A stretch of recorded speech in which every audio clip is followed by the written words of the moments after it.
The Fibber McGee and Molly Show.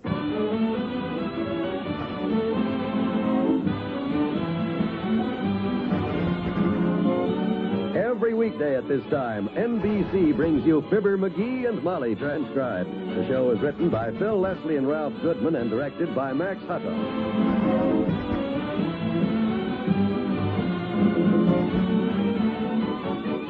Fibber and Molly will be with you in a minute. Every day last year on the highways, an average of 103 Americans like yourself or those in your family were killed in automobile accidents. But a lot of highway deaths don't seem to bother us much, unless someone in our own family is killed. We are shocked, however, and do become excited when an occasional disaster or catastrophe strikes and claims a large toll of life. Why? If a tornado over which man has no control strikes several states and kills 100 people, is that disaster any worse than 100 Americans being killed in a single day in automobile accidents over which the drivers do have control in the way they conduct themselves on the highways? The daily toll of 103 deaths a day in traffic accidents is America's greatest shame because that toll is repeated year after year. You can do your part in helping to fight this disaster on the highways by being a safer driver and working in your community and state for strict law enforcement that means safer traveling for all of us. At all times, remember to drive as though your life depends on it. It does.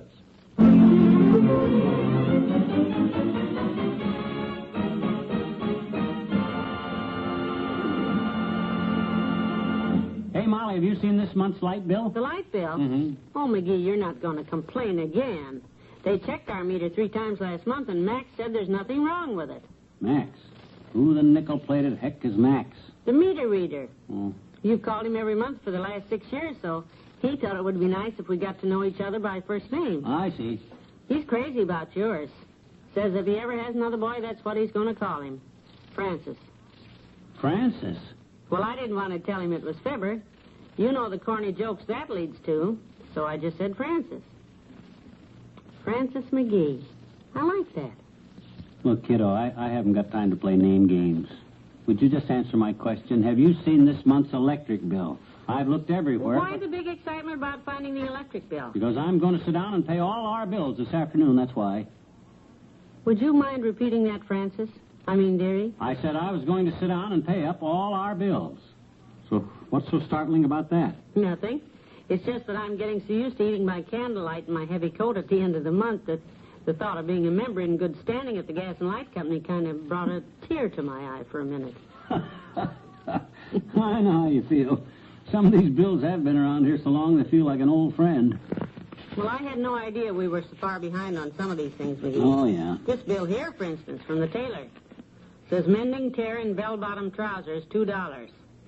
Pay the man. He deserves it. I'm going to pay it. I'm going to pay all of them right now. Lights, gas, Kramer's, drugstore, my Elks Club dues, everything. Good, and if there's anything I can do to help... You've already helped. Plenty. That $200 that I and you earned by you being Citizen X, that went in the bank, didn't it? Like it was shot out of a gun. Well, I hope them tellers took a good look at it on account of because when I get through writing checks today, it'll be just a happy memory. That's what it was for.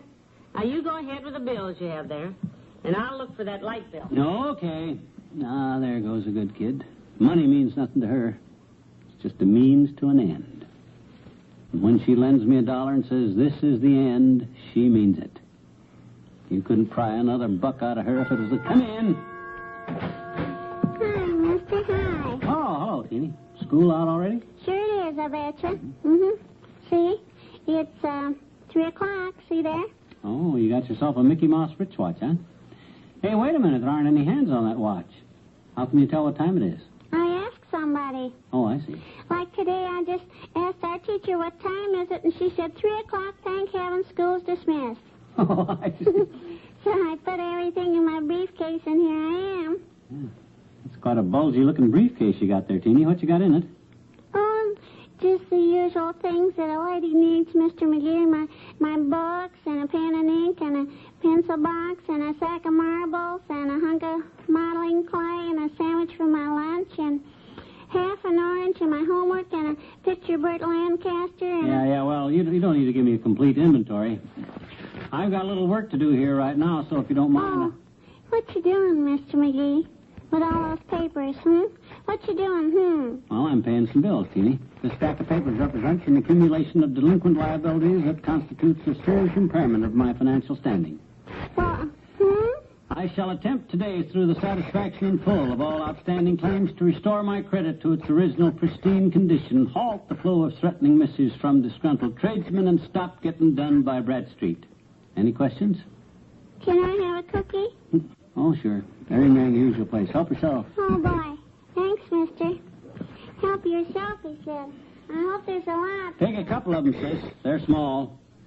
Then you better run along and let me get busy here. A couple, Mr. McGee? Did you say a couple? Yeah. Take 2. Okay. I'll put 3 back then. I had 5. Oh, okay. Keep them. That's okay. Gee. Thanks, Mr. McGee. You're just wonderful to little children. Bye now. Oh, boy. 5 cookies.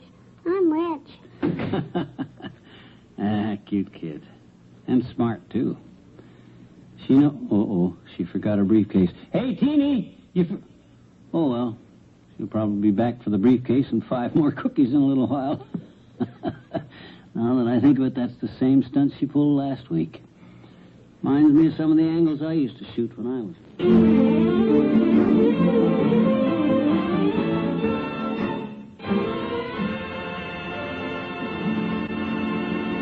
There's more fun with the McGees shortly. I'd like to take about 1 minute right now to speak to all you young men between 17 and 18 and a half years of age. I'd like to talk to you fellows about some of the tremendous advantages and opportunities that are awaiting you in the National Guard, and especially to you young men with military obligations. Now, here are some of the opportunities I'm speaking about.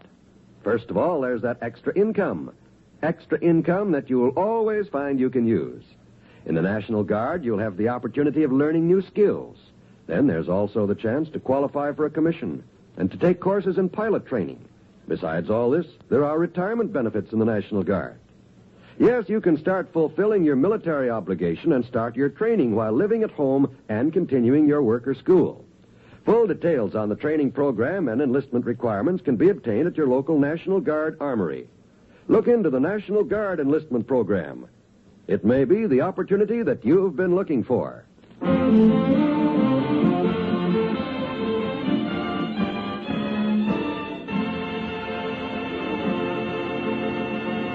Well, Molly, I'm just about set here. Good. I've been all through these bills, checked them over, added them up, okayed them, initialed them, approved them, and I'm ready to start writing checks. Oh, this will be a great day for the McGees. Yeah, not to mention our creditors. Doggone it.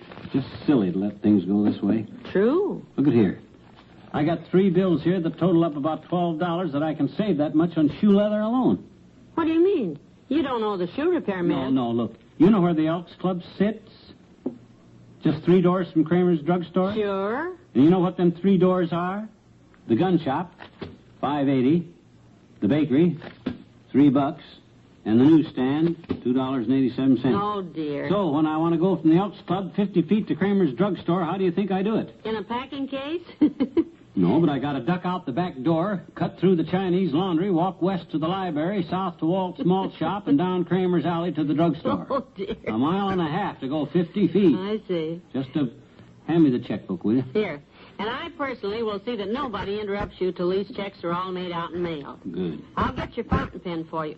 Oh, dear. What's the matter? Your fountain pen. It's at the cleaners. They called this morning. Oh, my gosh, now it starts. Gee whiz, Molly, how could that happen? You know I need my pen. How could you let my pen go to the cleaners? It was very simple. All I did was call downstairs and tell you to be sure and empty the pockets before you gave the man the suit yesterday. Remember? Oh, yeah, I forgot. Oh, well, there's no great harm done. I keep a spare pen in the coffee table drawer here for just such emergencies. Borrowed it from Doc Gamble so long ago, he's forgot it. Is that where that came from? I tried to use it yesterday. It's dry. That presents no problem, my dear. I got a bottle of ink right here. Come to think of it, I dumped that ink out. Dumped it out. It was brand new. Well, I needed the bottle. I had a hunch that milkman of ours was using short corks on us, and I needed something to measure with. The ink bottle was a 4-ounce bottle, and I figured 6 of them would make a quart. 24 ounces. Oh, never mind. I get the whole picture. Honestly, kiddo, did you ever see it to fail? Just let me try to do something out of the goodness of my heart for my fellow man so they won't turn off our lights and gas, and I can get from the Elks Club to Kramer's, and what do I run into at every corner? The finance company? No, sir, adversity. Adversity? Yes, sir, adversity. That's what I run into. Nothing but adversity. Hey, wait a minute. I'm not going anywhere. Teeny, her briefcase. Yeah, look, she left her briefcase here. I bet she's got a bottle of ink right in here something. Ah, look at that. What did I tell you? Saved by a bottle of ink. Thank goodness. Grab your pen. Let's get started. Right. I'll read off the amount and the name, and you can write out the check and get them in the mail. Good. Oh, this is exciting.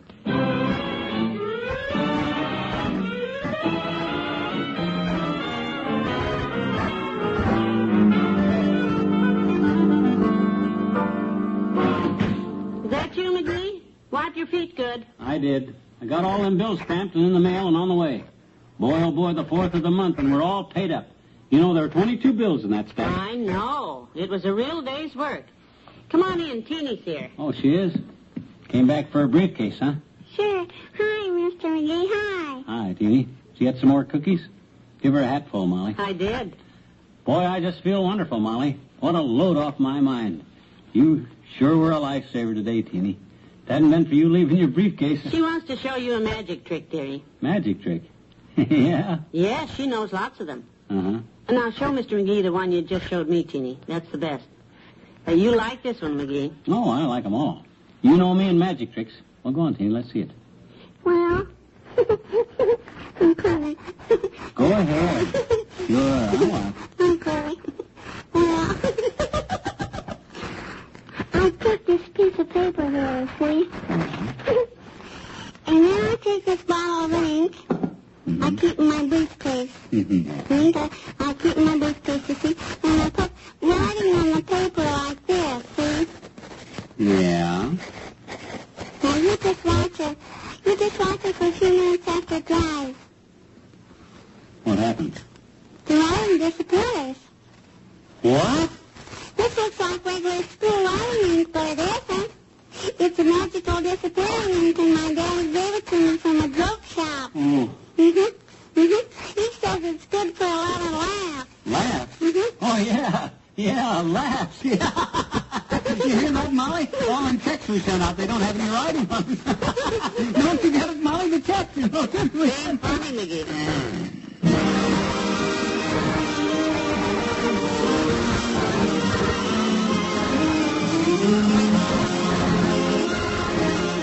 We'll say goodnight to Fibber and Molly in a moment. Tomorrow evening, you'll hear the nation's top comedy entertainment when you set your dial to the NBC radio network. Adding to the festivities will be Bob Hope, Phil Harris and Alice Faye, Gertrude Berg, and, of course, Fibber McGee and Molly. When you add up this Entertainment Plus, you'll know why so many millions of listeners from coast to coast make it a weekly habit to tune to NBC each Friday evening. Phil Harris and Alice Faye provide 30 minutes of mirth and merriment when they're joined by such comical characters as Elliot Lewis, Julius Abruzio, and the entire Harris family. And you'll want to be in the audience when Bob Hope presents his special guest star, the singing of Margaret Whiting and the music of Les Brown's Band of Renown. For family comedy, hear Gertrude Berg's hilarious program entitled The House of Glass. You'll enjoy this story of life in a hotel in the Catskills.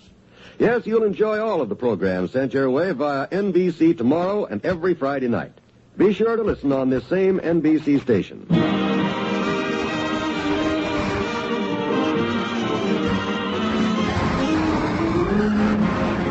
tired of that, Molly? I'd give another bottle of ink and I'd sit right down and I'd start all over. But I can't. I mailed all the bills back in the envelopes with the checks. I don't know how much we owe who. We'll hear from them. Okay. Good night. Good night, all.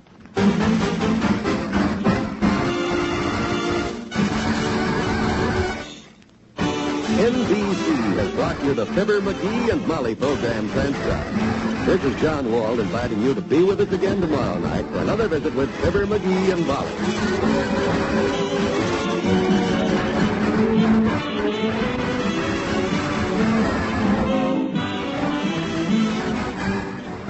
This Saturday, enjoy a road show, an exciting new show on the NBC Radio Network.